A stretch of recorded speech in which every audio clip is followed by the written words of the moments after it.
Pemerintah Sumsel terus melakukan operasi pasar dan bazar murah untuk menjaga keamanan pasokan dan stabilitas harga sembako di jelang Idul Fitri.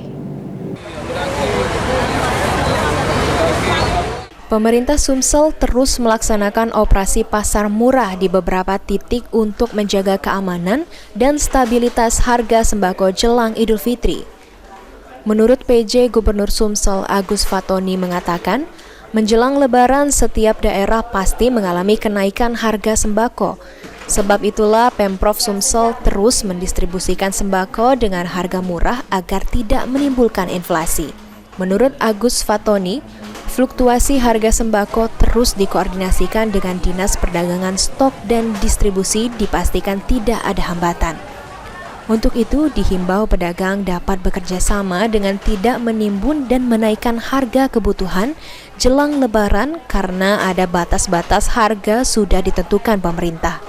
Bagi masyarakat juga diminta agar berbelanja di pasar dan bazar murah yang rutin dilaksanakan pemerintah Sumsel, dan pemerintah juga akan selalu melaksanakan sidak pasar guna memantau harga-harga di pasar. Menjelang Ramadan, menjelang Idul Fitri, ada kenaikan harga. Nah, pemerintah, dalam hari ini pemerintah Provinsi Sumsel sudah mengantisipasi dan melakukan langkah-langkah. Di antaranya apa?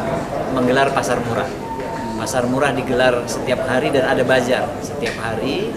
Kemudian melanjutkan juga program yang lalu, ada pasar murah serentak se-Sumsel itu yang digelar pasar murahnya setiap hari Senin, Selasa, dan Kamis, itu tetap ada. Kemudian ada toko kepo yang bahan murahnya setiap hari bisa dibeli, dan juga memastikan pasokan itu cukup, itu juga kita